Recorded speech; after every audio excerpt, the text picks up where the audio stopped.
یہ جو ایک آیت ہے ان علینا جمعہ و قرآن، پوری تاریخ تدوین قرآن کی اس کے اندر جو ہے سما گئی۔ یہ رب تعالیٰ کی قدرت ہے، اور قدرت بھی یوں کہہ لیجئے کہ اپنے آپ میں ایسی زبردست کہ کتابوں کے اندر میں تحریفات کا ہونا، ان کے نئے نئے ایڈیشنز کا نکلنا، اس میں حذف ہونا باتوں کا اور باتوں کا اضافہ ہونا، یہ تو ہوتا ہی رہا ہے۔ لیکن کتاب اللہ کا یہ اعجاز ہے کہ وہ نزول کے وقت میں جیسی کچھ آیات قرآنی رہی، آج بھی 1446 میں اس وقت ہم لوگ ہیں، اتنا برس گزر جانے کے بعد میں بھی قرآن اپنی اصل حیت کے اندر میں، اپنی اصل شکل میں باقی ہے۔ اس میں نہ کسی نقطے کی تحریف ہوئی، نہ اس میں کسی عرف کی تحریف ہوئی ہے۔ اللہ تعالیٰ کی ذمہ داری، اللہ تعالیٰ نے جس کام کو اپنے ذمہ لے لیا اس کام کو تو تکمیل تک پہنچنا ہی پہنچنا ہے۔ السلام علیکم ورحمۃ اللہ وبرکاتہ۔ عزیز ناظرین،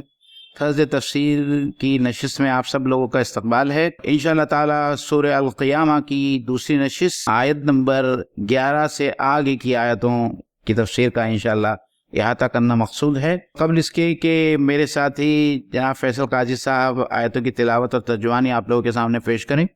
مختصر ایک اوورویو پیش کرنا چاہوں گا تاکہ آنے والی آیتوں کو سمجھنے میں زیادہ آسانی رہے۔ اس سے پیشتر جو ہے اللہ تعالیٰ نے سورہ قیامت میں قیامت سے متعلق احوال کا بیان کیا، اور خاص طور پر اللہ تعالیٰ کا خطاب ان لوگوں سے تھا جو آخرت کے انکاری ہیں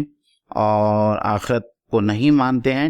اور قیامت کے احوال کا بیان ہے کہ کس طریقے سے اس دن سورج اور چاند کو جمع کیا جائے گا اور کس طریقے سے لوگ حیران اور پریشان ہوگے۔ پھر یہ بھی اللہ تعالیٰ نے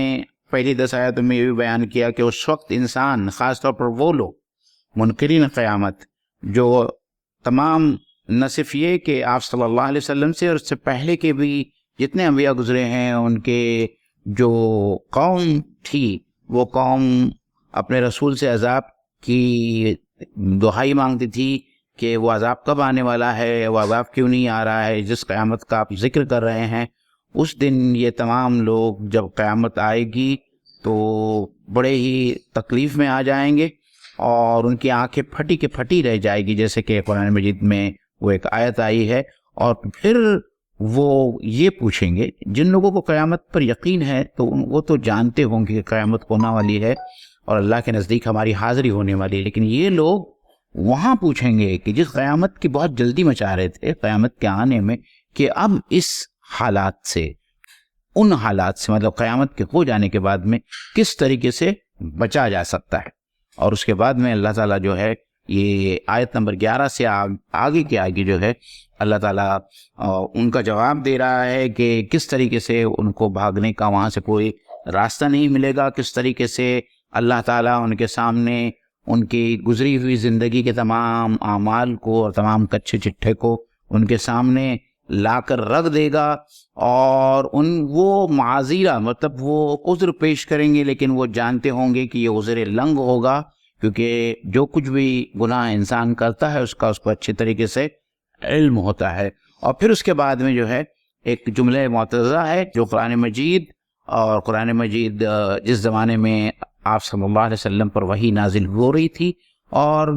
شروع میں سورہ کی تمہید میں بھی ہم نے یہ بات بیان کی تھی کہ ایک داخلی شہادت اس سورہ میں ایسا ملتی ہے کہ سورہ کا کم سے کم اتنا حصہ وہ مکی ہے جب اللہ کے رسول صلی اللہ علیہ وسلم وحی کو یاد کرنے کے لیے جو ہے بہت جلدی اپنے زبان کو حرکت دے دیتے تاکہ وحی کا کوئی حصہ ضائع نہ ہو جائے۔ اسی سے متعلق کچھ احکامات ہیں جو جملے معترضہ کے طور پر اس حصے میں آئی ہیں، مطلب اس سورہ کی آیت نمبر 11 سے لے کے 24 تک۔ تو اسی کے ساتھ جو ہے فیصل بھائی شروعات کریں۔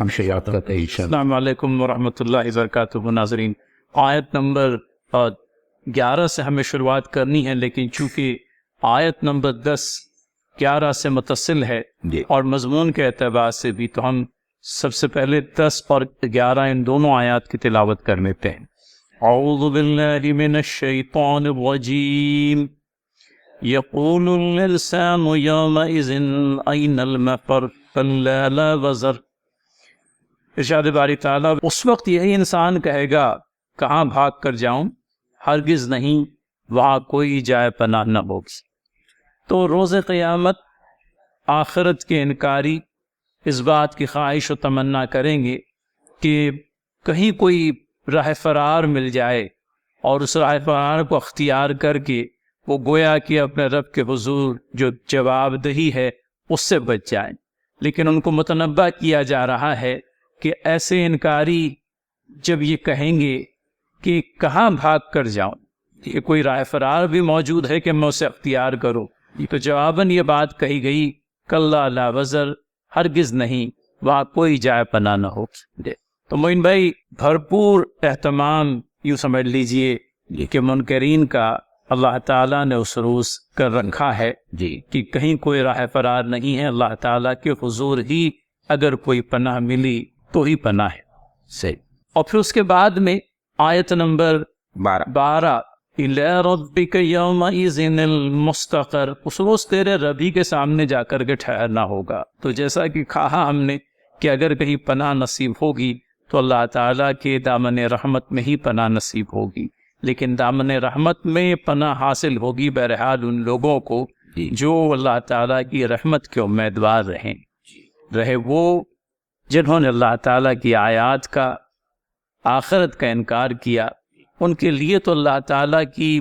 یوں کہہ لیجئے کہ رحمت میں کوئی گنجائش نکل آئے گی، اللہ تعالیٰ ہی بہتر جانتے ہیں، لیکن قرآن کریم ہم کو اس بات کی بہرحال اطلاع دیتا ہے کہ اللہ تعالیٰ ایمان لانے والوں کا اور انکاریوں کا، ان دونوں کو نتیجے کے اعتبار سے یکساں نہیں کریں گے۔ ان کے درمیان میں بہرحال ایک بعد ہوگا، ایک فاصلہ ہوگا۔ وہ جنہوں نے اللہ تعالیٰ پر ایمان لایا، اللہ کے نبی صلی اللہ علیہ وسلم پر ایمان لایا، آخرت پر ایمان لایا، وہ مومن ہیں، اور ان کا انجام منکرین کے انجام سے مختلف ہوگا۔ سورہ یاسین کی وہ آیت کو یاد کریں فضل بھائی، وَامْتَازُوا الْيَوْمَ أَيُّهَا الْمُجْرِمُونَ، جی لوگوں سے بات کہہ کے اور مجرموں سے کہا جائے گا کہ اب تم میرے نیک بندوں کے ساتھ میں اتنے دن تم نے دنیا میں گزارے میری مصلحت کے تحت، لیکن اب وقت آ گیا ہے کہ مجرموں کو نیکوکاروں سے دور کر دیا جائے اور مجرموں کو الگ ہٹا دیا جائے گا۔ اور یہ سورہ یاسین کی ایک اہم آیت ہے جس میں یہ کہا گیا وَامْتَازُوا الْيَوْمَ أَيُّهَا الْمُجْرِمُونَ، اے مجرم تم اب ہٹ جاؤ، بازو میں ہٹ جاؤ، تمہاری جماعت الگ ہے اور نیکوکاروں کی جماعت الگ۔ دوسری ایک بات جس کی طرف میں اشارہ کرنا چاہوں گا فیصل بھائی، وہ یہ ہے کہ انسان کو ایسا محسوس ہوتا ہے، یا عام طور پر ایمان والوں کو، کہ قیامت بہت دور ہے، لیکن اس موقع پہ آپ صلی اللہ علیہ وسلم کی وہ حدیث سنانا مفید ہوگی کہ آپ صلی اللہ علیہ وسلم نے کہا کہ من مات فقط قام قیامتہ،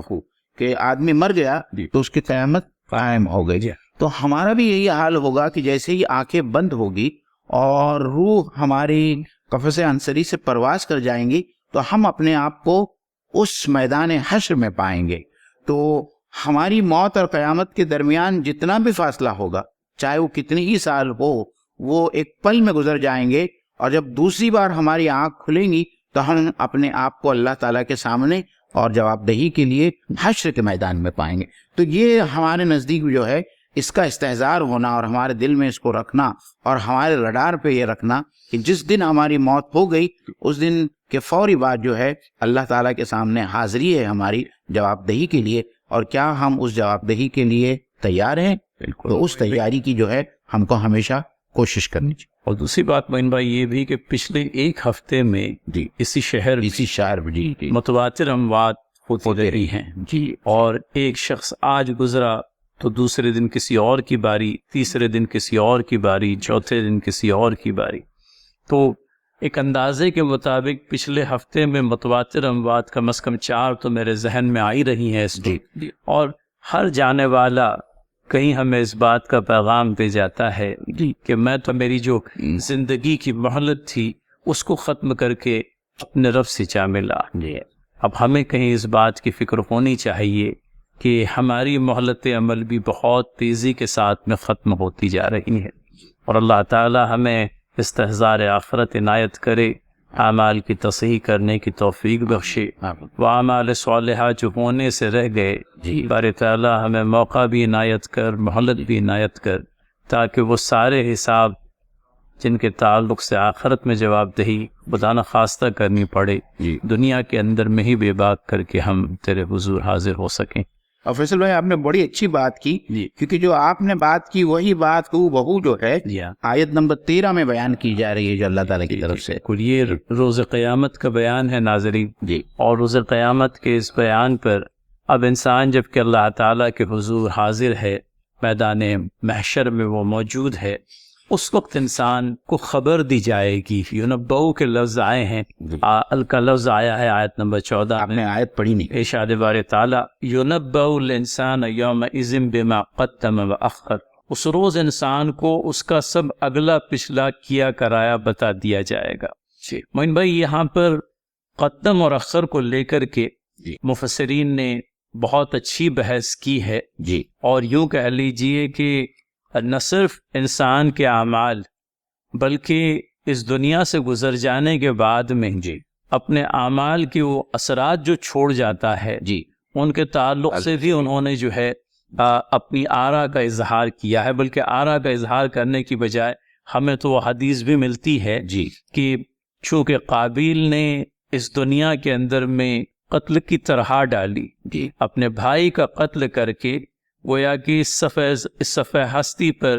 خون ناحق بہا کر کے اس نے ایک مثال قائم ایک مثال قائم کر لی. لیجیے کہ خون ناحق کی اس نے طرح ڈالی. جی اور یہ ملتا ہے ہمیں حدیث میں کہ اب اس کے بعد جتنے بھی خون ناحق ہوں گے اس خون اس زمین پر، اس خون ناحق کا، اس کی خرابی کا، یا یوں کہہ لیجیے کہ اس کے وبال کا یا اس کے عذاب کا ایک حصہ اس وقت تک قابیل کے نام اعمال میں لکھا جاتا رہے گا جب تک کہ یہ دنیا قائم ہے. اور اس کی وجہ یہ بیان ہوتی ہے کہ خون ناحق کی طرح خون ناحق کی بنیاد قابیل نے حابیل کا خون ناحق کر کے ڈالی تھی. تو یہ ناظرین اس چیز کو میں سمجھتا ہوں ہم سبھی کے لیے ایک جھنجھوڑ دینے والی سی کیفیت ہے. وہ اعمال صالحہ جو آپ اپنے پیچھے چھوڑ گئے وہ آپ کے لیے آپ کے انتقال کر چکنے کے بعد میں بھی باعث ثواب بنے رہیں گے. جی اور خدا نخواستہ اگر کوئی اعمال بد ہم اپنے پیچھے چھوڑ گئے ہیں، کوئی ایسی رسم و راہ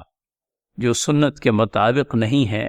اور ہمارے پیچھے خدا نخواستہ ہم کوئی بدعت چھوڑ گئے ہیں اور لوگ اگر اس پر عامل ہوتے ہیں تو پھر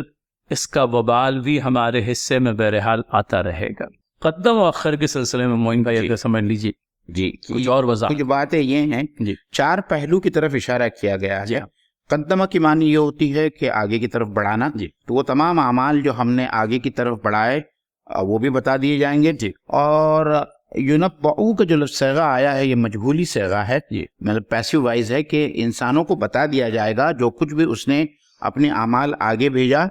اور وہ اعمال جو وہ پیچھے چھوڑ کر آیا، جس کا آپ نے ذکر کیا کہ جیسا کہ قرآن مجید میں بھی آتا ہے اور اللہ کے رسول صلی اللہ علیہ وسلم کے حدیث میں بھی آتا ہے کہ انسان جب مر جاتا ہے تو اس کے تمام اعمال جو ہے ختم ہوتے ہیں سوائے 3 اعمال کے. اور اس میں ایک جو ثواب جاریہ کے بارے میں آتا ہے وہ ایک یہ بھی ہے کہ وہ نیک اولاد جو اپنے پیچھے سے چھوڑ جاتا ہے تو اس نیک اولاد کی نیکیوں کا ایک حصہ اس کے باپ کو بھی پہنچتا ہے. تو یہ سب سے اچھا صدقہ جاریہ ہے کہ ہم اپنے بچوں کی اسے تربیت کریں کہ ان کی نیکیوں کا صلہ ہم کو بھی ملتا رہے. اور یہ بھی معین بھائی کہ وہ اپنے والد کے حق میں جو ہے دعا کرتے رہتے ہیں. جی تو وہ دعائے مغفرت جو ہے، حالانکہ ہم تو اس دنیا سے گزر جائیں گے، ہمارے گزر جانے کے بعد میں ہماری اولاد صالحہ ہمارے حق میں جو دعائے خیر کرتی رہے گی، وہ دعائے خیر کا ثمرہ ہم لوگوں کو ہمارے انتقال کے بعد بھی آخرت میں پہنچتا رہے گا. یہ بھی ثواب جاریہ کی اپنے آپ میں ایک صورت ہے. اور حضرات ناظرین اور ہماری معزز خواتین، اب معین بھائی نے یہ جو بات کہی کہ اپنے بچوں کو ہمیں اس سلسلے میں تربیت یافتہ کرنے کی ضرورت ہے، اور کہیں ہم پر بھی اپنے والدین کا یہ حق ہم کو یاد کرنے کی ضرورت ہے کہ دن کی 5 نمازوں میں خصوصیت کے ساتھ میں ایک نماز میں ہی صحیح اپنے والدین کے لیے قرآن کریم نے جو دعائیں سکھلائی ہے، ربنا اغفر لی ولوالدی وللمؤمنین یوم یقوم الحساب، اور رب ارحمہما کما ربیانی صغیرا، رب ارحمہما کما ربیانی صغیرا، ہمارے والدین پر رحمت کی نظر فرما یا رحم فرما جس طرح کے بچپن میں انہوں نے مجھے پالا. تو یہ کوئی لازم نہیں کہ حیات میں ہی کی جائے، انتقال کرنے کے بعد میں اور اللہ تعالیٰ کے حضور پیشی کے وقت تو ہم سب سے بڑھ کر اللہ تعالیٰ کی رحمت کے محتاج ہوں گے. لہٰذا یہ دعا جو ہے ہم اپنا گویا کہ ایک یوں کہہ لیجئے کہ دن کا ایک شیڈول ایک مغرب کے بعد میں اگر دعا کرتے ہیں تو والدین کے لیے یہ 2 قرآنی دعائیں خصوصیت کے ساتھ میں یاد کر کے خواتین و حضرات کرتے رہیں کہ ہماری ذات پر ان کا یہ حق ہے کہ ہم ان کے لیے دعائیں خیر کریں. معین بھائی ایک اور چیز وہ یاد آ گئی، پرانے مفسرین نے بھی قدم اور اخر کے بارے میں لکھا ہے. قدم کے بارے میں تو بہرحال یہ بات آتی ہے کہ وہ نیک عمل جو اپنے آگے بھیج چکا قیامت اپنے آخرت کے لیے اس نے جو اپنے نامہ اعمال کے اندر میں ذخیرہ کر لیا جس کا. اور اخر سے ایک اور پہلو یہ بھی بیان ہوا ہے کہ تمہارے پاس میں مہلت عمل تھی، تمہارے پاس میں فرصت وقت تھا، اور اس کے باوجود بھی کوئی نیک عمل کرنے سے تم رہ گئے. تو یہ بھی ایک ایسی چیز ہے تمہارے پیچھے چھوڑ گئے. یہاں ترجیحات کا مسئلہ ہے. یہ ترجیحات کے سلسلے میں میرے خیال سے میں نے تفہیم القرآن میں مولانا مودودی رحمۃ اللہ علیہ کے جو تفسیر میں نے پڑھی ہے اس میں یہ ایک پہلو بھی بیان کیا گیا ہے کہ زندگی میں ہماری ترجیحات کیا رہی، یعنی کس چیز کو ترجیح دے کر ہم کو وہ کام کرنا چاہیے تھا وہ ہم نے نہیں کیا اور اس کو مؤخر کر دیا، جس کو عام طور پر ہم انگلش زبان میں کہتے ہیں کہ وہ put it on the back burner. تو اب مہلت عمل تھی، زندگی تھی جو نیک کام کرنا تھا اور وہ نیک کام نہیں کیا ہم نے کیونکہ ہماری ترجیحات کچھ اور تھی. تو اس کا بھی وہاں احساس ہوگا اور اس کی بارے میں بھی بات کی گئی ہے یہاں کہ جو نیک اعمال ہم کو کرنا چاہیے تھا وہ آگے بھیجنا چاہیے تھا، ہم نے اس کو مؤخر کر دیا اور ہم اس نیک اعمال کے اجر اور ثواب سے محروم ہیں. مجھے سورہ کافرون کا وہ مقام یاد آیا کہ انسان کی موت کا وقت قریب آ جائے گا اور قریب آ جانے کے بعد میں اللہ تعالیٰ کے حضور یہ گہار لگائے گا کہ باری تعالیٰ مجھے کچھ اور مہلت عمل نصیب ہو جاتی کہ میں بھی تیری راہ میں خرچ کر کے تیرے نیک بندوں کے اندر میں شامل ہو جاتا. اور اس وقت اس کو یہ کہا جائے گا کہ یہ وہ وقت ہے جو ٹالے نہیں ڈرتا، اس میں نہ تاخیر ہوتی ہے نہ تقدیم ہوتی ہے. لہٰذا اپنے لیے بھی اور ہمارے سننے والوں کے لیے بھی کسی نیک عمل کا ارادہ یا خیال اپنے ذہن و دماغ میں آ جائے تو اس کو کرنے میں تاخیر نہ کرے کہ اگلی کھڑی میری ہے یا نہیں میں نہیں جانتا. اور اللہ تعالیٰ مجھے ہم آپ سب کو نیکیوں کے اس معاملے میں میدان میں سبقت کرنے کی توفیق و ہدایت بخشے. اور یہ بات جو سورہ کافرون کے حوالے سے کہی ہے، معاف کیجیے گا، سورہ منافقون کے حوالے سے کہی ہے، بہت صحیح معین بھائی جزاک اللہ. سورہ جمعہ کے بعد کی میں سمجھتا ہوں وہ سورہ ہے، تو اس میں دوسرے رکوع کے اندر میں یہ چیز ہم لوگوں کو ملتی ہے. تو اس بات کا بھی خیال رہے. قرآن کریم نے ہماگیریت کے ساتھ میں جامعیت کے ساتھ میں اعمال کا یوں کہہ لیجئے کہ احاطہ فرمایا ہے. اور حالانکہ 2 ہی ٹرمز ہیں قدم و اخر، لیکن مفسرین نے ان 2 الفاظ کی تفسیر کا حق جو ہے بفضل تعالیٰ ادا کر دیا ہے. اللہ تعالیٰ انہیں جزائے خیر دے کہ جتنے بھی پہلو ہو سکتے تھے قدم کے اور جتنے بھی پہلو ہو سکتے ہیں آخر کے وہ سب کو انہوں نے کور کر لیا ہے. فضل بھائی جب یہاں بات آئی ہے تو قرآن مجید کے ان 2 مقامات کی طرف بھی جو ہم نشاندہی کرتے چلیں کہ کس طریقے سے اللہ تعالیٰ نے ترغیب دی ہے. وَسَابِقُوا إِلَىٰ مَغْفِرَةٍ مِّن رَبِّكُمْ کہ اپنے رب کی مغفرت کی طرف مسابقت کرو. تو یہاں یہ بھی سمجھنا ہمارے لیے بہت مفید ثابت ہوگا کہ ہم دنیاوی کمائی کے لیے جو ہے دوسرے لوگوں کے ساتھ دوڑ کرتے ہیں اور کمپیٹ کرتے ہیں، اور مختلف کمپٹیٹیو ایگزامز کے اندر بھی جو ہے ہم دیکھتے ہیں کہ کس طریقے سے کتنے کمٹمنٹ کے ساتھ میں ہم تیاریاں کرتے ہیں اور ناکام ہونے کے نتیجے میں زندگی کو بھی ختم کرتے ہیں. لیکن یہی بات جو ہے وہ نیکیاں کمانے کے معاملے میں ہم میں نظر نہیں آتا. میں تو ایمان والوں کی بات کر رہا ہوں. یہ بات انشاءاللہ آئے گی بھی معین بھائی آگے. وہ جو آیت ہے کہ دنیا کے حصول کے سلسلے میں تمہاری تڑپ اور تمہاری لگن اور اس کے مقابل میں آخرت کے سلسلے میں تمہاری جو سرد مہری ہے اس کا بھی تذکرہ انشاءاللہ آگے کو آئے گا ناظرین. تو یہ اس آیت میں یہ چند ایک باتیں نیکی اور بدی جو کی تھی وہ بھی بتا دی جائے گی، اور وہ نیکی یا بدی جسے کرنے سے وہ باز رہا وہ بھی اس کو جو ہے بتلا دی جائے گی. تو یوں کہہ لیجئے کہ حساب اپنے آپ میں بھرپور ہوگا. اس بات کا بھی اندازہ کر لیں ناظرین، کیونکہ نیکی کا ارادہ کرنے کے نتیجے میں ایک نیکی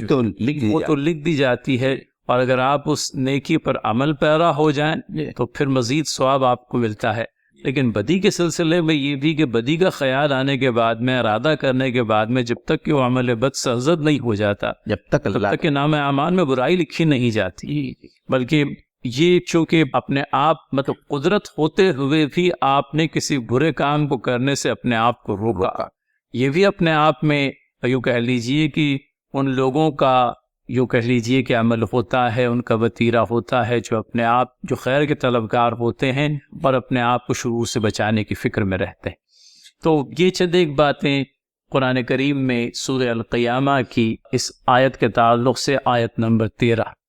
اب ہم 14 اور 15 کو جوڑ لیتے ہیں، آیات کو جوڑ لیتے ہیں معین بھائی، چونکہ یہ دونوں آیات جو ہیں متصل ہیں اور ان کے اندر کا جو مضمون ہے وہ ایک دوسرے سے تعلق رکھتا ہے۔ تو اعوذ باللہ من الشیطان الرجیم، بل الانسان علی نفسہ بصیرہ ولو القی معاذیرہ۔ ترجمہ دیکھیے، بلکہ انسان خود ہی اپنے آپ کو خوب جانتا ہے، چاہے وہ کتنی ہی معذرتیں پیش کرے۔ ظاہر سی بات ہے، میں اپنے آپ کو جس قدر جانتا ہوں، انسائیڈ آؤٹ کہہ لیجئے، میرے ارادوں کو، میرے تخیلات کو، میرے ان اعمال کو بھی جن کے تعلق سے یا تو میں واقف ہوں یا میرا رب واقف ہے۔ ویسے تو کوئی عدالت قائم کرنے کی ضرورت نہیں ہے، لیکن چونکہ ایک شخص کو اس کے جرم کی پاداش میں سزا دینی ہے، لہٰذا اس پر عدالت قائم ہوگی تاکہ اس کو یہ معذرت کرنے کا کوئی موقع نہ رہے کہ مجھ پر کوئی عدالت قائم کیے بغیر مجھے واسطہ جہنم کیا گیا یا مجھے سزا دی گئی۔ لیکن سب سے پہلی بات تو یہی کہی گئی ہے کہ انسان خود اپنے آپ کو بخوبی جانتا ہے، اگرچہ کہ وہ لاکھ معذرتیں پیش کرے۔ تو اس میں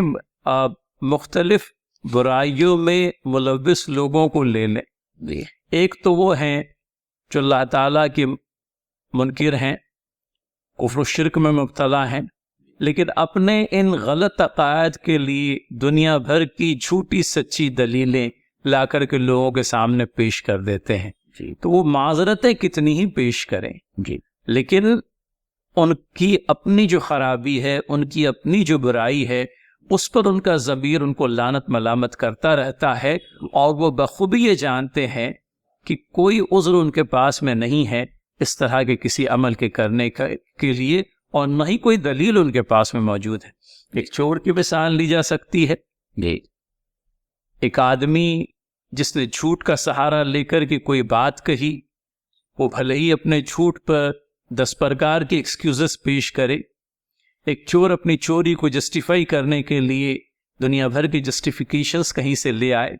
لیکن وہ اپنے دل میں بخوبی جانتا ہے کہ اس کے پاس میں کوئی ویلڈ جسٹیفیکیشن اپنے کام کے لیے ہے ہی نہیں۔ لہٰذا اس اعتبار سے یہ بات آئی ہے کہ انسان خود ہی اپنے آپ کو خوب جانتا ہے، حالانکہ اپنی خرابی کے لیے وہ چاہے تو 10 معذرتیں پیش کر سکتا ہے۔ تو یہ اللہ تعالیٰ نے یوں کہہ لیجیے کہ فطرت انسانی کے سلسلے میں کلام فرمایا ہے۔ انسان کی اپنی فطرت، عمل غلط اور عمل غلط کے لیے جسٹیفیکیشن، اور جسٹیفیکیشن کی بجائے اگر سمجھ لیجئے معین بھائی وہ معذرت کا یہ طریقہ اختیار کر لیتا، اللہ تعالیٰ کے حضور نادم ہو کر کے لوٹتا اور اپنے آپ کو آئندہ کے لیے اس پرکار کے گناہ سے بچانے کا ارادہ مصمم کر لیتا، تو یہ اس کی توبہ عین ممکن ہے کہ اللہ تعالیٰ کے نزدیک شرف قبولیت پا جاتی۔ لیکن انسان کا معاملہ عجیب ہے کہ برائیاں کرتا ہے، معذرتیں پیش کرتا ہے، اور کبھی کبھی تو اپنے گناہوں پر دلیر بھی ہو جاتا ہے، اور کبھی کبھی ڈھٹائی کے ساتھ میں گناہوں کو کرنے لگ جاتا ہے۔ تو یہ سارے یوں کہہ لیجئے کہ انسانی فطرت کے مختلف پہلو ہیں، اور سب سے بہترین پہلو انسانی فطرت کا اللہ تعالیٰ کی طرف مراجعت ہے۔ تو وہ اہل ایمان کا خاصہ ہے کہ اپنی غلطیوں پر دلیر ہونے کی بجائے اپنی غلطیوں کا احساس ہوتے ہی وہ اللہ تعالیٰ کے حضور پلٹ آتے ہیں اور اس کے دامن رحمت میں جگہ پانے کے امیدوار بن جاتے ہیں۔ اور فیصل بھائی، دوسری بات جو یاد رکھنا چاہیے ہم کو یہ ہے کہ ایک مجرم، ایک انسان اللہ تعالیٰ کے سامنے کوئی معذرت یا عذر پیش ہی نہیں کر سکتا، کیونکہ اس کے جسم کا ہر حصہ اس کے خلاف شہادت دینے والا ہے اللہ تعالیٰ کی بارگاہ میں اور اللہ تعالیٰ کی عدالت میں. اس کی زبان، اس کی آنکھیں، اس کا ہاتھ، اس کے پیر، جو برائیاں کرتے رہے ہیں وہ خود ہمارے خلاف یا اس آدمی کے خلاف یا اس مجرم کے خلاف گواہی دینے والا ہے. تو وہاں اس کے لیے کوئی اسکوپ نہیں ہے کہ وہ اللہ تعالیٰ کے سامنے کوئی عذر پیش کر سکے یا اپنے آپ کو ڈیفینڈ کر سکے. اور سورہ کہف میں تو وہ آیت بھی آیا کہ وہ وجدوا ما عملوا حاضرا، کہ اس نے جو کچھ بھی کیا وہ تمام اعمال کو اپنے سامنے حاضر پائے گا. اور ہم یہ بھی کہتے آئے ہیں اور پڑھتے آئے ہیں کہ ہمارے یہ دونوں فرشتے جو ہے ہمارا ایک ایک عمل، یہ تو بہت دور کی بات ہے، بلکہ یہ کہا گا ما یلفظ من قول الا لدیہ رقیب عتید، کہ ہمارے زبان سے ایسا کوئی لفظ ہے جو نکلتا ہے اور جو رقم نہیں کیا جاتا. تو ہر چیز اللہ تعالیٰ جو ہے اس کو ثبت کر رہا ہے اور ہر چیز لکھی جا رہی ہے، اور یہ پورا کچا چٹھا جو ہے عدالت میں، اللہ کی عدالت میں ہمارے سامنے پیش کیا جائے گا. تو ظاہری بات ہے کہ انسان چاہتے ہوئے بھی اپنے آپ کو ڈیفینڈ نہیں کر پائے گا. بہت صحیح معین بھائی. اور یہ جس ہماگیر انداز میں انسان کے اعمال اور اقوال کو قلمبند کرنے کی بات فرشتوں کے ذریعے سے ہو رہی ہے، وہ اپنے آپ میں یوں کہہ لیجئے کہ ایک فول پروف قسم کی چیز ہے. انمپیچبل ایویڈنس ہمارے یہاں کہا جاتا ہے، ایک ایسا ثبوت جس کی تردید نہیں ہو سکتی. صحیح. تو اللہ تعالیٰ گویا اس طرح سے عدالت قائم کریں گے کہ انسان کے لیے نہ تو کوئی ایکسکیوز کرنے کی جگہ باقی رہے گی، بلکہ اس کا گناہ مختلف پہلوؤں سے اس پر ثابت کر دیا جائے گا، اور پھر اس کو ایک اقراری مجرم کی حیثیت سے گویا کہ جو سزا اللہ تعالیٰ پسند فرمائیں گے اس کے لیے وہ سزا اس کو دی جائے گی. تو یہ ایک مقام عبرت ہے سبھی کے لیے، ہم آپ سب کے لیے، دنیا کے تمام تر انسانوں کے لیے، کہ اپنے اصلاح کا جو کچھ بھی سامان ہمارے لیے ممکن ہے اس دنیا کے اندر میں کریں، کیونکہ آخرت کے اندر میں معذرتیں پیش کرنے کے لیے آدمی اگر موقع تلاش کرے تو نکل بھی آئے، لیکن معذرت کہاں قبول ہوگی، کیونکہ اللہ تعالیٰ دلوں کے بھیدوں تک کو جاننے والا ہے، اور انسان بذات خود اپنے عمل پر خود ہی گواہ ہے. تو یہ ہم لوگوں کو آیت نمبر 14 اور 15 کے ذریعے سے جو پیغام ربانی ملتا ہے وہ ہم نے اپنے لیے اور آپ کے لیے کہہ سنایا. اب انشاءاللہ العزیز ہم اس جملہ معترضہ پر آ رہے ہیں جو آیت نمبر 16 سے شروع ہو کر کے آیت نمبر 19 تک چلتا ہے. سامعین، اس کے سلسلے میں کچھ تمہیدی باتیں آ گئی تھی کہ نبی کریم صلی اللہ علیہ وسلم پر وحی کا نزول اور ابتدائی تجربات نزول وحی کے، اللہ کے نبی صلی اللہ علیہ وسلم قرآن کریم کو زیادہ سے زیادہ اپنے دل میں جذب کرنے کی غرض سے اپنی زبان کو تیزی سے حرکت دیتے ہیں کہ خدا نخواستہ کوئی لفظ میرے ذہن سے محو نہ ہو جائے، اور یہ کہ اللہ تعالیٰ کے اس کلام کو جلدی جلدی یاد کرنے کے لیے اپنی زبان مبارکہ کو حرکت دیتے ہوئے جب اللہ تعالیٰ نے اپنے محبوب بندے کو دیکھا ہے تو رحمت خداوندی جوش میں آ جاتی ہے، اور جو کلام ہے وہ اس طرح کا اعوذ باللہ من الشیطان الرجیم لا تحرک به لسانک لتعجل به ان علینا جمعه وقرآنہ فإذا قرأناه فاتبع قرآنہ ثم ان علینا بیانہ. اے نبی صلی اللہ علیہ وسلم، اس وحی کو جلدی جلدی یاد کرنے کے لیے اپنی زبان کو حرکت نہ دیں، اس کو یاد کرا دینا اور پڑھوا دینا ہمارے ذمہ ہے. لہٰذا جب ہم اسے پڑھ رہے ہوں تو اس وقت اس کی قرأت غور سے سنتے رہو، پھر اس کا مطلب سمجھا دینا بھی ہمارے ہی ذمہ ہے. تو اللہ تعالیٰ نے اپنے محبوب بندے کے لیے صلی اللہ علیہ وسلم یہ الہی انتظام کر دیا کہ قرآن کریم آپ کے دل کے اندر میں اتار دینا اور آپ کے قلب کے اندر میں اس کو یوں کہہ لیجئے کہ یاد کرا دینا،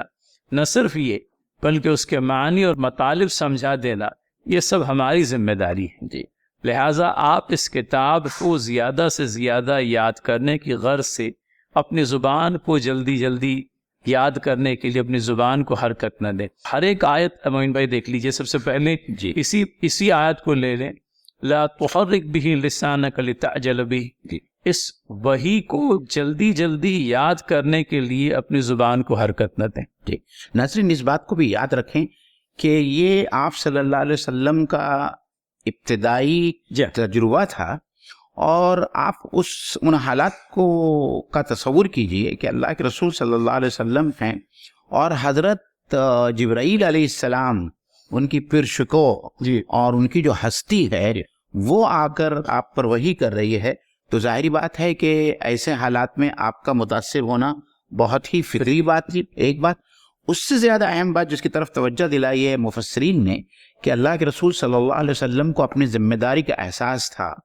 کہ اللہ کی وحی نازل ہو رہی ہے، اور ان کی یہ ذمہ داری ہے کہ اس وحی کو وہ اچھی طریقے سے یاد کر لیں اور اس کو پھر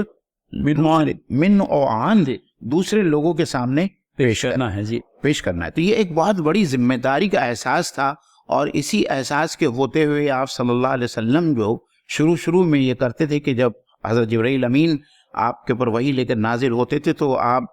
جلدی اس کو پڑھنے اور یاد کرنے کی کوشش کرتے تھے. کلاس روم کا وہ طالب علم بھی یاد آ گیا موہن بھائی جی، جو لیکچر کے دوران میں لیکچرار کی زبان سے جو بھی نکلتا جاتا ہے وہ سننے کے ساتھ میں اس کو لکھنے کا عمل بھی کرتا رہتا ہے جی، اور کبھی لیکچرار اس کو ٹوک دیتا ہے کہ اس وقت تم بات کو سمجھو جی، اور سمجھنے کے بعد میں جو ضروری لکھا پڑھی کرانی ہے وہ at the end of the day میں کروا دوں گا. تو یہ ایک اطمینان ہے جو طالب علم کو لیکچرار کی طرف سے ملتا ہے، اور اللہ تعالیٰ کی طرف سے اپنے نبی محترم صلی اللہ علیہ وسلم کو یہ اطمینان دلایا گیا کہ کتاب اللہ کو یاد کرا دینا، کتاب اللہ کو جمع کرا دینا اور کتاب اللہ کی تشریح بیان کر دینا، یہ سب کے سب اللہ تعالیٰ نے اپنے ذمہ کر رکھا ہے. لہٰذا اس زمن میں آپ یوں کہہ لیجیے کہ آپ متفکر نہ ہو اور کسی پرکار کی کسی اضطراب کا یا بے چینی آپ کو لاحق نہ ہو، بلکہ زبان کو حرکت دیتے ہوئے جب دیکھا گیا تب یہ اطمینان دلایا گیا کہ اس وحی کو جلدی یاد کرنے کے لیے اپنی زبان کو حرکت نہ دو، اس کو یاد کرا دینا اور پڑھوا دینا ہمارے ذمہ ہے. اور فیصل بھائی کیسا ڈیوائن انتظام ہے. آپ دیکھیے سورہ یوسف کے بارے میں آتا ہے. سورہ یوسف ایک طویل سورہ ہے قرآن مجید کی، جو 12ویں پارے سے شروع ہو کر 13ویں پارے تک چلتی ہے، جس میں 111 آیات،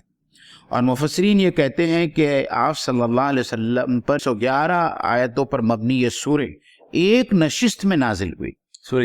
یوسف، اور یہ پوری 111 آیتیں آپ صلی اللہ علیہ وسلم کو یاد ہو گئی. تو یہ اللہ تعالیٰ کا ایک ڈیوائن انتظام تھا جس کے بارے میں یہاں کہا جا رہا ہے کہ کس طریقے سے یہ اللہ تعالیٰ نے ذمہ داری لی. اور پھر ظاہری بات ہے کہ جس کام کی ذمہ داری اللہ کے پاس میں ہو تو اس کام کی کیا کہنا. تو اس کی ایک مثال جو ہے ہم کو سورہ یوسف بھی ملتی ہے. اور یہ جو ایک آیت ہے ان علینا جمعہ و قرآن، اس کے اندر تدوین قرآن کا پوری تاریخ تدوین قرآن کی اس کے اندر جو سما گئی، کیونکہ آپ صلی اللہ علیہ وسلم کے بعد میں آپ کے صحابہ رضی اللہ تعالی عنہم اجمعین اور خلفائے راشدین کے وقتوں میں جب اسلامی سلطنت کی حدیں یوں کہہ لیجیے کہ بہت پھیل گئی تھی، نئے لوگ داخل اسلام ہو رہے تھے، تب خلفائے راشدین نے اس کو ایک کتابی شکل دینا یوں کہہ لیجیے کہ مناسب جانا، اور حضرت ابوبکر صدیق رضی اللہ تعالیٰ عنہ کے زمانے سے ہی یہ کام شروع ہوا اور اپنی تکمیل کو حضرت عثمان رضی اللہ تعالیٰ عنہ کے دور خلافت میں اپنی تکمیل کو پہنچا. تو یہ قرآن کو جمع کرنے کا جو عمل ہے یہ بھی اپنے آپ میں بالکل اللہ تعالیٰ نے جیسا کہ طے کر لیا تھا کہ اس کتاب کو جمع کر دینا، ان علینا جمعہ و قرآنہ، اس کو یاد کرا دینا اور پڑھوا دینا ہمارے ذمہ ہے. تو بعد کی نسلوں نے قرآن کو محفوظ کرنے کے لیے بہرحال قرآن کو ایک کتابی شکل بھی دی، اس کی یوں کہہ لیجیے کہ آیات کے سلسلے میں جمع کرنے کے سلسلے میں جو بھی احتیاط ہو سکتے تھے سب ملحوظ رکھے گئے. اور یہ رب تعالیٰ کی قدرت ہے،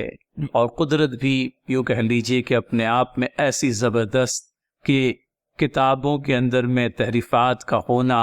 ان کے نئے ایڈیشنز کا نکلنا، اس میں حذف ہونا باتوں کا اور باتوں کا اضافہ ہونا، یہ تو ہوتا ہی رہا ہے. لیکن کتاب اللہ کا یہ اعجاز ہے کہ وہ نزول کے وقت میں جیسی کچھ آیات قرآنی رہی، آج بھی 1446 میں اس وقت ہم لوگ ہیں. اتنا برس گزر جانے کے بعد میں بھی قرآن اپنی اصل حیت کے اندر میں اپنی اصل شکل میں باقی ہے. اس میں نہ کسی نقطے کی تحریف ہوئی، نہ اس میں کسی حرف کی تحریف ہوئی ہے. تو یہ جو اللہ تعالیٰ نے اپنے ذمے اس بات کو جو لے لیا ہے، وہ ذمہ داری، یہ یوں کہہ لیجئے کہ اس کا جمع کرنا اور اس کو یوں کہہ لیجئے کہ اس کو پڑھا دینا، یہ سب ہماری ذمہ داری. اور اللہ تعالیٰ کی ذمہ داری، اللہ تعالیٰ نے جس کام کو اپنے ذمہ لے لیا اس کام کو تو تکمیل تک پہنچنا ہی پہنچنا ہے. فیصل بھائی، اس سلسلے میں ایک بات اور ہم یاد رکھیں جی کہ قرآن مجید سے پہلے جو اللہ تعالیٰ کے جتنے کتابیں نازل ہوئی، چونکہ ان کی حفاظت کی ذمہ داری اللہ تعالیٰ نے نہیں لی تھی، یہی وجہ ہم دیکھتے ہیں چاہے وہ انجیل ہو، زبور ہو، تورات ہو، وہ اپنی اصلی شکل میں قائم نہیں رہ سکی اور ان کے اندر بہت زیادہ جو ہے تحریف ہوئی. اور چونکہ یہ اللہ تعالیٰ کی آخری کتاب ہدایت تھی جو قیامت تک کے آنے والے انسان کے لیے اس کو اللہ تعالیٰ کو قائم رکھنا تھا، اس لیے اس کتاب کی حفاظت کا ذمہ اللہ تعالیٰ نے خود لیا. اور پھر اس کے بعد میں ایسا انتظام کر لیا کہ آپ دیکھیے جس زمانے میں قرآن مجید نازل ہوا، ایک ایسے قوم پر نازل ہوا، ایک ایسے نبی پہ نازل ہوا، نبی بھی امی تھے اور پوری قوم کی قوم امی تھی. اب ان کے لیے جو ہے اس کتاب کا محفوظ کرنا کتنا مشکل تھا. تو تدوین قرآن کے بارے میں کچھ باتیں آتی ہیں، ظاہری بات ہے کہ یہ اپنے آپ میں ایک بہت بڑا چیپٹر ہے. مختصراً جو ہے ہم اپنے ناظرین کے سامنے یہ رکھنا چاہیں گے کہ آپ صلی اللہ علیہ وسلم امی تھے، جب وہی نازل ہوتی تھی تو آپ یاد کر لیتے تھے اور پھر اپنے کاتبین وحی جو اپنے آپ کے اصحاب سے جو لکھنا پڑھنا جانتے تھے ان میں سے کسی کو بلا لیتے تھے اور پھر جتنی وحی نازل ہوتی تھی، چاہے وہ 5 آیتیں ہوں یا زیادہ آیتیں ہوں، وہ آپ پڑھ کر قرات کر کے جس طریقے سے حضرت جبرائیل امین قرات کرتے تھے اس طریقے سے قرات کر کے اس کاتب وحی کے حوالے کیا جاتا تھا. اس وقت کچھ لکھنے پڑھنے کا سامان تو ہوتا نہیں تھا، تو عام طور پر پتوں پر اور جانوروں کے ہڈیوں پر اور چمڑوں پر جو ہے یہ آیتیں لکھ دی جاتی. تو کاتب وحی رضی اللہ تعالیٰ عنہ جو بھی رہتا ہو وہ اس آیتوں کو لکھ لیتا تھا. اسی طریقے سے لکھتے لکھتے جو ہے وہ پورا قرآن، اور لکھنے کے بعد میں جو ہم جس کو آج کی زبان میں ہم ویلیڈیشن کہتے ہیں، آپ صلی اللہ علیہ وسلم وہ بھی کرتے تھے. یعنی کاتب وحی کے لکھنے کے بعد میں آپ اس صحابی سے پوچھتے تھے کہ اس نے کیا لکھا، اور اس کو سننے کے بعد میں اس کی تصدیق کرتے تھے کہ لکھنے والے نے اس کو اسی طریقے سے لکھا ہے جس طریقے سے اللہ تعالیٰ کی طرف سے لکھوایا ہے اور جس طریقے سے آپ پہ وحی ہوئی. یہ تدوین قرآن کا انتہائی ابتدائی مرحلہ تھا کہ حضرت عثمان غنی رضی اللہ تعالیٰ عنہ کی دور تک جو ہے قرآن مجید اسی طریقے سے منتشر انداز میں پتوں پر، چمڑوں پر اور ہڈیوں پر لکھا ہوا موجود تھا. اور اس کے علاوہ بہت سارے صحابہ تھے اس وقت جنہوں نے قرآن مجید کو یاد کر لیا تھا، تو حفاظ صحابہ کرام بھی تھے. اور خاص طور پر ایک جنگ میں جہاں بہت سارے حفاظ شہید ہوئے، حضرت عمر رضی اللہ تعالیٰ عنہ کو یہ خیال گزرا کہ اب وقت آیا ہے کہ قرآن مجید کو ایک صحیفے کی شکل دی جائے. اور پھر وہ صحیفے کی شکل دینے کی جو وہ پوری صورت حال ایکسرسائز ہے جس کا بیان تاریخ کی کتابوں میں آتا ہے، وہ پڑھنے کے قابل ہے، جو آج میں یہاں بیان نہیں کرنا چاہتا کہ کس طریقے سے تمام حفاظ صحابہ کو اور کاتبین وحی کو جمع کیا گیا اور ایک ایک آیت کے اوپر 2 شہادتیں لائی گئی. اور پھر جس طریقے سے جو نزولی ترکیب تھی اس کو نہ اپناتے ہوئے جو ہے اللہ تعالیٰ کی طرف سے جو ترتیب تھی، تو یہ جماعوں میں وہ چیز بھی شامل ہے. نزولی ترتیب الگ ہے اور قرآن مصحف کی اب کی جو ترتیب ہے وہ الگ ہے، سیکوینس الگ ہے. تو اس سیکوینس سے جو ہے تمام آیتوں کو اور تمام صورتوں کو لکھا گیا، اس کو ایک مصحف کی شکل دی گئی، اس کی 3 پرتیں یا 3 اس کے کاپیز بنائی گئی اور مختلف اسلامی ممالک میں جو ہے ان کی کاپیوں کو بھیجا گیا. تو یہ سب جو ہے یہ اس ایک آیت کے ضمن میں ان علینا جمع و قرآن میں یہ تمام چیزیں شامل ہے. بہت صحیح معین بھائی، میں سمجھتا ہوں بڑی شر و بست کے ساتھ میں ساری باتیں آ گئی ہے. لہٰذا ہم اگلی آیت کی طرف چلتے ہیں ناظرین. ارشاد باری تعالیٰ ہے فَإِذَا قَرَأْنَاهُ فَاتَّبِعْ قُرْآنَهُ. تو اے نبی محترم صلی اللہ علیہ وسلم لہٰذا جب ہم اسے پڑھ رہے ہو اس وقت تم اس کی قرأت کو غور سے سنتے رہو. معین بھائی اللہ تعالیٰ نے حالانکہ پڑھنے کا عمل جو ہے ہم اسے پڑھ رہے ہو تو جبرائیل علیہ السلام اپنی یوں کہہ لیجیے کہ پڑھا کرتے تھے لیکن اللہ تعالیٰ نے پڑھنے کی نسبت اپنی طرف کر لی. تو ظاہر سی بات ہے کہ کتاب چونکہ اللہ تعالیٰ کی ہے اور جبرائیل علیہ السلام تو محض ایک ذریعہ ہیں کتاب اللہ کو نبی محترم صلی اللہ علیہ وسلم تک پہنچانے کا. لہٰذا کوئی تعجب نہیں کہ اللہ تعالیٰ نے قرآن کے پڑھنے کی نسبت جو ہے اپنی طرف کر لی. لہٰذا جب ہم اسے پڑھ رہے ہو اس وقت تم اس کی قرأت کو غور سے سنتے رہو. تو یہ غور سے سننا ہی اس وقت کا جو یوں کہہ لیجئے کہ پسندیدہ عمل ہے. اللہ کے نبی صلی اللہ علیہ وسلم اس کی قرأت کو غور سے سنتے رہیں کیونکہ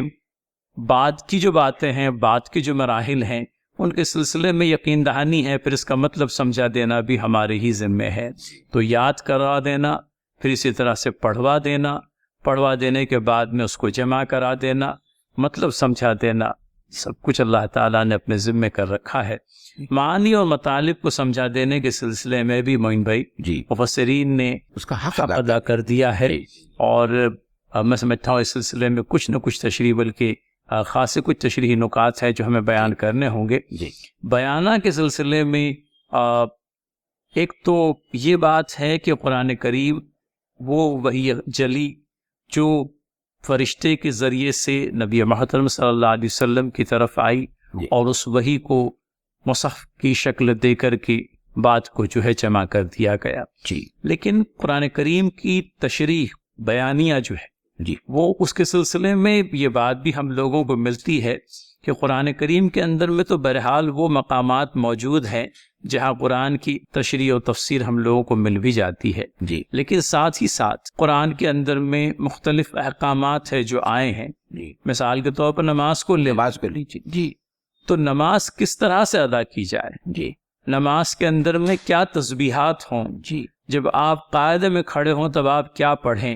پھر اسی طرح سے رکوع کی تسبیح کیا ہو سجدے کی تسبیح کیا ہو 2 سجدوں کے دوران آپ کیا پڑھیں پھر تحیات کی جو مخصوص کلمات ہیں یہ سب کی تعلیم ہم لوگوں کو اللہ کے نبی صلی اللہ علیہ وسلم کی سنت سے ملتی ہے. لہٰذا ناظرین ہمارے ذہن میں یہ بات رہے کہ قرآن کے اندر میں جو احکامات ہیں ان احکامات کی تفصیلات اور ان کی جزیات ہم لوگوں کو اللہ کے نبی صلی اللہ علیہ وسلم کی سنت سے پہنچی ہے. اب ظاہر سی بات ہے کہ اللہ کے نبی صلی اللہ علیہ وسلم کی سنت کا جو ماخذ ہے وہ اللہ تعالیٰ کی وحی ہی ہے. زبان مبارکہ سے جو بات پہ نکلتی خود اللہ کے نبی صلی اللہ علیہ وسلم کے بیان کے مطابق حق کے علاوہ اس زبان سے کچھ نہیں نکلتا تھا. تو ظاہر سی بات ہے کہ وحی خفی جو ہے وہ اپنے آپ میں مختلف شکلیں لے کر کے آیا کرتی تھی. سچے خواب بھی ہیں اس کے اندر میں قرآن کے علاوہ جو وحی نازل ہوئی وہ بھی ہے اور یوں کہہ لیجئے کہ ہم تک جس طرح سے احکامات تکمیل کے ساتھ پہنچے ہیں اس میں وحی خفی کا جو ہے اپنا ایک کردار اور رول رہا ہے بلکہ بڑا رول رہا ہے کہے تو میں سمجھتا ہوں صحیح ہوگا. تو یہ تمام مطلب اللہ تعالیٰ کے کلام اور اس کے احکام جو کتاب اللہ میں موجود ہے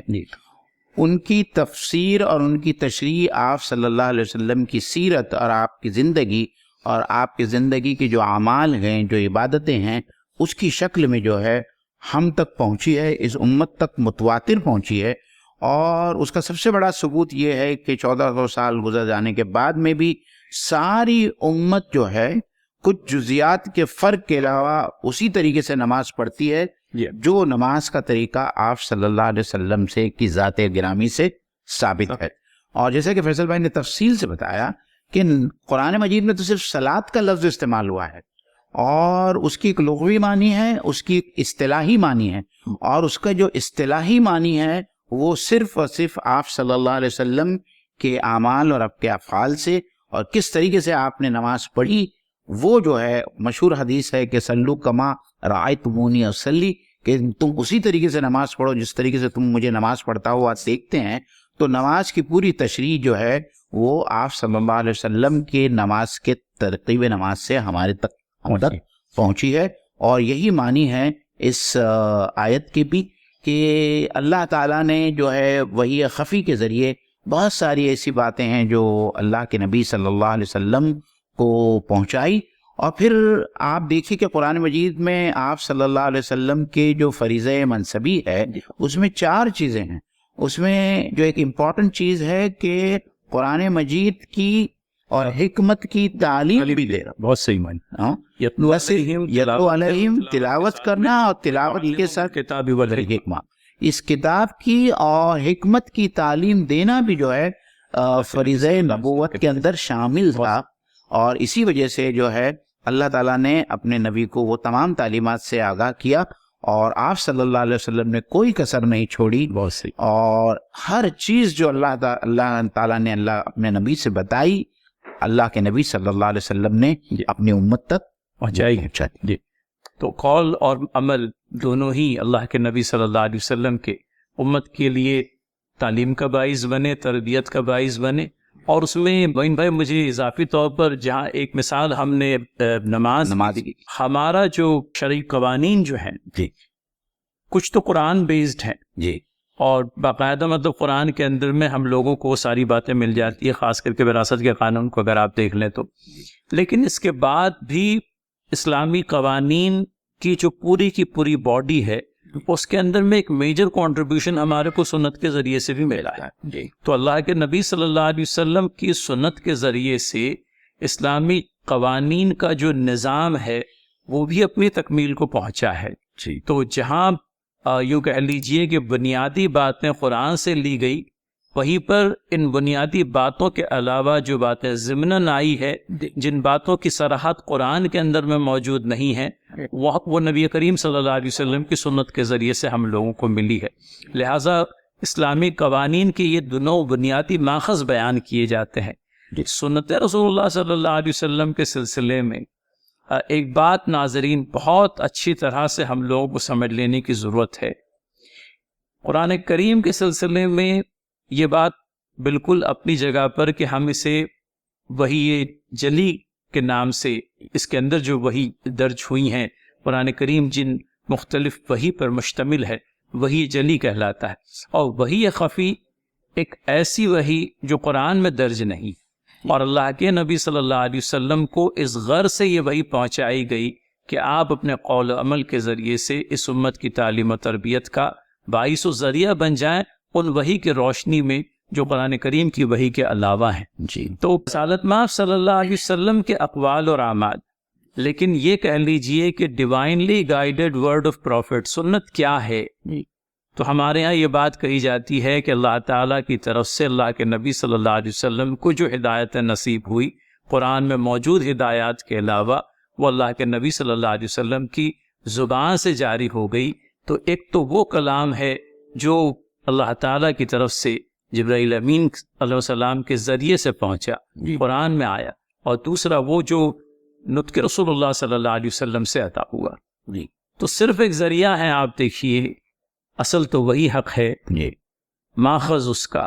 لہٰذا اس سلسلے میں ہم لوگوں کو کسی قسم کا یوں کہہ لیجیے کہ امتیاز برتنا تو بہت دور کی بات ہے، خیال بھی نہ آنا. جی. اور جو لوگ مزید اس سلسلے میں پڑھنا چاہتے ہو، میرے خیال سے سنت کی آئینی حیثیت، یہ کتاب ہے مولانا مودودی کی، میرے خیال سے اس میں مولانا مودودی نے اس کا حق ادا کر دیا. بالکل صحیح. اور جو لوگ مزید پڑھنا چاہتے ہیں اس کتاب کو ضرور بھی ضرور پڑھیں. سنت کی آئینی حیثیت، تو تمام چیزیں آپ کے سامنے اور زیادہ کھل کر سامنے آئیں گی. اللہ تعالیٰ سے دعا ہے کہ اللہ تعالیٰ ہم سب کو قرآن مجید کو، اللہ کے رسول صلی اللہ علیہ وسلم کی سنتوں کو سمجھنے اور اس پر عمل کرنے کی توفیق عطا فرمائیں. انشاءاللہ تعالیٰ اس سورہ کا اگلا حصہ جو ہے اگلی نشست میں جو ہے اس کا احاطہ کیا جائے گا. آپ لوگ اس چینل کے ساتھ میں جڑے رہیں اور ہمارے اس چینل کو پروموٹ کریں. وآخر دعوانا ان الحمد للہ رب العالمین. السلام علیکم ورحمۃ اللہ وبرکاتہ.